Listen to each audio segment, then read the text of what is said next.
So I had the Huawei P40 for more than 2 years, and during this time this device has kind of given me mixed feelings. On one side, the P40 is a great compact device packed with features, and on the other side it misses so many things that we consider as necessary. This was never my main device, but I've been using it from time to time, and here are my thoughts about it. This is the Huawei P40 in 2023. The Huawei P40 has a premium build quality made of glass and aluminum. It is a compact device for 2023 standards, and it feels amazing in the hand. The back is made of a matte glass, while the frame is made of a glossy aluminum. This finish still remains one of my favorite ones ever, even though it doesn't hide fingerprints that much. I do also love the flat front of this phone, and this is one of the reasons why I got it over the bigger P40 Pro. There are some small scratches, but this is a used device, and overall I would say it is very durable. It is worth mentioning that this device is only splash resistant, so don't take it swimming. The P40 has a 6.1-inch OLED display with a 1080p resolution. The display of this device isn't really that good. First of all, the colors are very flat even in vibrant mode, and it is nowhere near as vibrant as Samsung phones, for example. Another gripe I have about this display is the enormous camera cutout. When using this phone in portrait mode, it kind of doesn't get in the way that much, and maybe you can get used to it. The real struggle is when watching videos, since the software ignores the entire top half of the phone where the cameras are located, and it pushes the video on one side entirely, which is just a pain for my eyes. My biggest gripe about this display, however, is the lack of a 120Hz refresh rate. If you never owned a 120Hz device, then this phone will feel very snappy to you, but for me this missing feature is a deal breaker. Not everything is bad, however, since the P40 has an amazing always-on display. The Huawei P40 is powered by the Kirin 990 chipset, and performance is actually not that bad. This phone can easily handle day-to-day tasks, and even heavy games aren't a problem. My unit has 8GB of RAM, and RAM management is also very impressive. The base storage is 128GB, and it is more than enough for most people.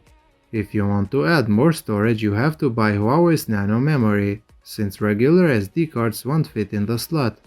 The worst part about this device, however, is the software. Officially, the P40 doesn't support Google Apps. I did, however, install the G-Space app, which supports all the Google apps. Sure, it has ads, but this is the easiest way to access Google. But like I said earlier, the software is very unoptimized. My unit runs Harmony OS, and it is very different compared to other UIs. The Huawei P40 has a 50MP main camera, a 16MP ultra-wide and an 8MP telephoto camera. Pictures taken with the main camera are great, they are very sharp even though not as vibrant. The dynamic range is also on point on most cases. The ultra-wide camera isn't as sharp as the main camera, but the results are acceptable. The telephoto camera, however, isn't as good, and this is to be expected since it is an older sensor. All of the rear cameras support night mode, even though it is difficult to activate the telephoto sensor in low light. The main camera produces great pictures even at night, while the ultra-wide camera isn't really that good. On the front it has a 32MP sensor, and the quality of the selfies is really good. Pictures are very sharp and detailed, even though my skin color isn't always as accurate. The front camera kind of does support night mode, but the results aren't that different from the regular mode, they are just brighter. The Huawei P40 can record videos up to 4K at 60 frames per second. Even though video has been improved a lot from previous generations, it is still behind compared to iPhones or Samsung phones that were released at the same time. Another weak point of the P40 is the audio quality. Sadly, this phone has only a mono speaker, and even though this speaker is loud, it can't be compared with phones that have stereo speakers. To make things worse, the headphone jack is also missing here, while its predecessor, the P30, had this feature. Huawei phones have always been reliable when it comes to battery life, and the P40 is no different. It has a 3800 mAh battery, And even though on paper it doesn't seem that good, in real life this phone has amazing battery life. It can easily get you through a day even if you are a heavy user.